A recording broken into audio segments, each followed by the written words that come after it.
Yo, what's going on, guys? Welcome back to a brand new video on the channel. Inside of today's video, as you guys have probably already seen, we have a brand new Brawl Talk, which is, I think, the longest ever Brawl Talk, over 14 minutes worth of content.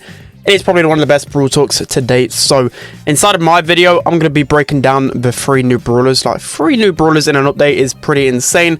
So we'll be going through all of the brawlers kits, you know, the reload speeds, for damage, etc, etc, giving you guys my rating on it, and then just my overall opinions on the Brawl Talk. So before we jump into it, make sure you're using the correct code. That'd be greatly appreciated.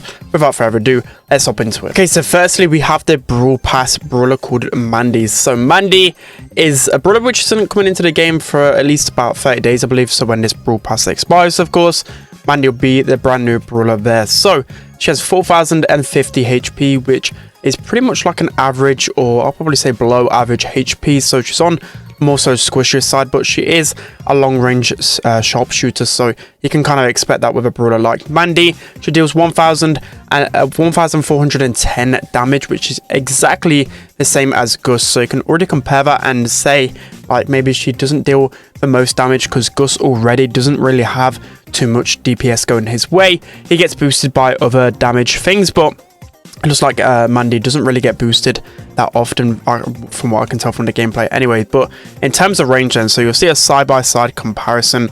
I did this with every single brawler, but for Mandy, her range is very similar to Eve and Gus, so pretty much exactly the same. So that is 9.33 tiles, so still on the more longer range, but she's going to get outranged by those other snipers like B, Byron, Bell, Piper, etc. So you can see some obvious counters already right there. And then, but whilst you're actually standing still, you have like a charge going. So this actually charges up quite quick.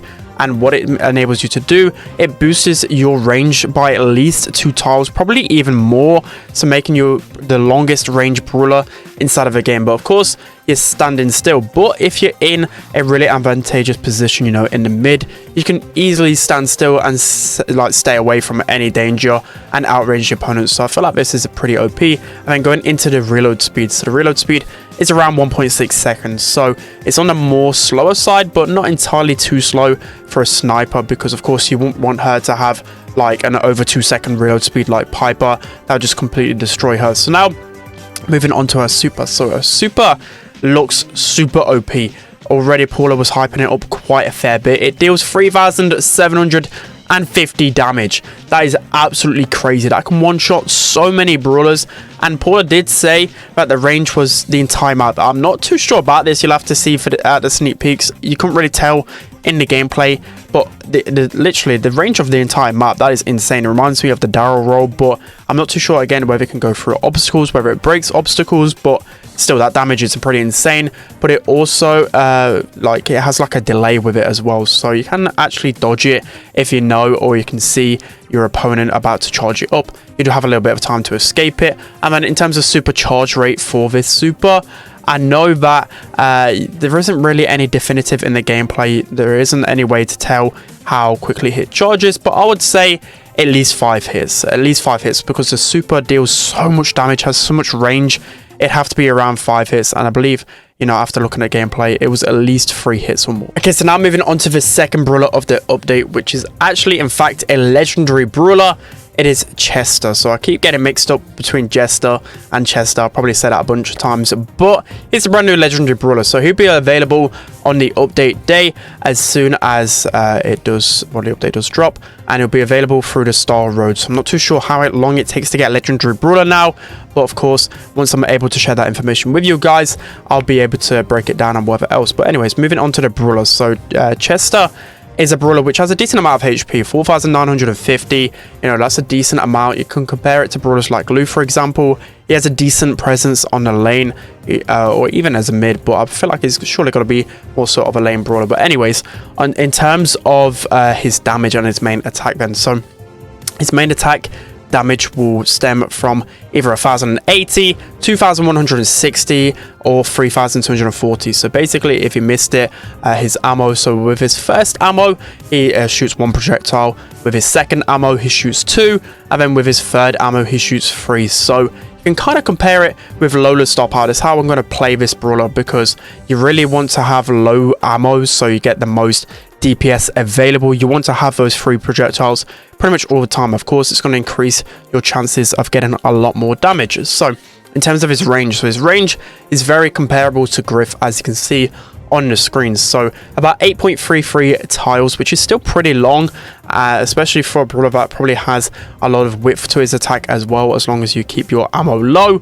I feel like that's actually a pretty decent amount. And then his reload speed is about 2 seconds, so it's actually more so on the slower side of things. So it's not going to have some crazy DPS, but it's going to have a lot of value. Most of his value is going to come from his super. So his super is absolutely insane. It's one of the craziest super ideas literally in the existence of Brawl Stars. So his super is actually random. So he has 5 different random supers, which to you it will be known by the symbol. Not too sure, it wasn't available on the Brawl Talk, but to the opponent, they have no idea what super you have. So it could be one of 5. So you'll eventually get used to these supers. Like, to begin with, it probably will be a little bit overwhelming, you know, trying to think of 5 different supers for one brawler. But I think as you play against it, as you play with it, you'll be able to learn it. So the first one is a throwing bomb. So the throwing bomb deals 2,800 damage, so that's actually quite a fair bit of damage. I think it destroys obstacles as well, and it knocks them back, so it's actually a pretty decent super. The next one is slowing enemies in an area, which kind of looks like a small lose super, and it deals 240 damage a second. So that's actually a pretty decent one, because any type of super that has any zoning capabilities is going to be really good for game modes like Hot Zone, for example. Next up, we have poisoning enemies in a cone, just like the M's main attack. So you've seen in the gameplay, it dealt about 3,200 damage, which is quite a fair bit considering that, you know, Chester doesn't really have a ton of DPS. It can really bolster his DPS a lot, specifically in Heist. Next one is healing himself. So it looks like he deals 1,200, well, not deals, it heals him 1,200 per tick. And my guess it would be 3 ticks. They're only shown 3 ticks worth of healing in the gameplay, but I think anything over 3,600 healing is probably a bit OP. So 3,600 healing, you know, that's actually a pretty decent amount.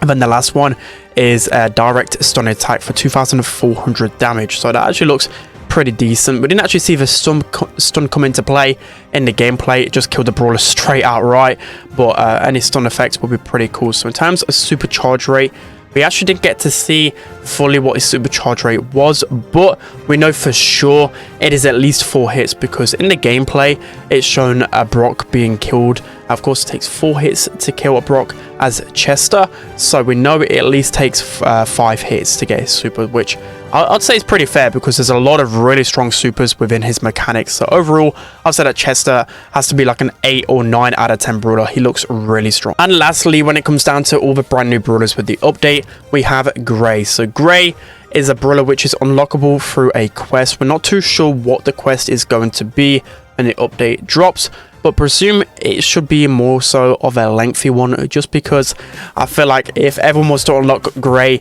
pretty much instantly, I feel like we'll have like another Edgar apocalypse, we'll have another Grom apocalypse. You get what I mean? You know, every single Christmas update, it feels like the Christmas brawler is just completely broken. So yeah, watch out for that one. It's been, you know, as I said, Edgar and Grom in the past, and they've been some of the best brawlers in the game. Wouldn't be surprised if Gray is pretty OP as well. But anyways, going into his statistics then. So he has 4,200 HP, so again, more so on the weaker side, but as a more longer range brawlers, it's kind of expected.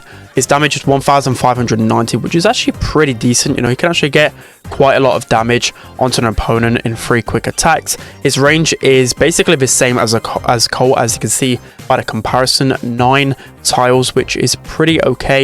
You know, again, does get outranged by those more longer range snipers, but overall he's going to be outranging a lot of people. And then his reload is about 1.7 seconds near about. So again, it kind of is similar to a brawler like Colt. Of course, he's not going to have the same DPS as Colt, but that's just a comparison in terms of reload speed. So his super is pretty interesting. So it creates a portal from where he is now open to like wherever you select it. So you can throw it over a wall, you can throw it over probably water or anything like that. So pretty interesting mechanic, but obviously the opponents can tell where that portal is, so there are some drawbacks. It's probably good for a quick getaway super, but I feel like it's nowhere near as polarizing as the other 2 supers with the other 2 new brawlers. So in terms of supercharge rate, it's unknown again. So basically it's at least 3 hits. We can see in the gameplay that, you know, he hits 2 people, doesn't get his super, so at least 3 hits. So overall, Gray, I feel like Gray is going to be a little bit underwhelming. I'm not too sure how he's going to fit into the meta.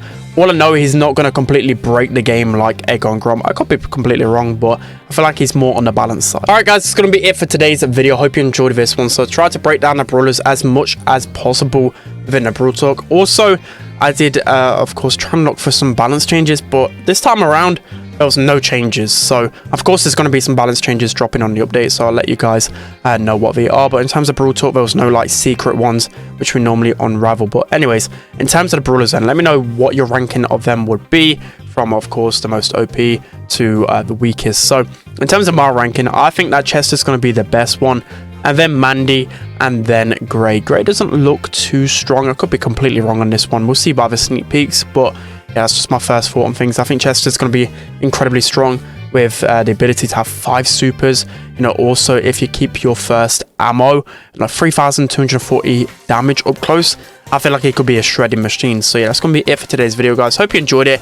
Don't forget to like, comment, and subscribe for all future sneak peeks. And I'll see you guys next time.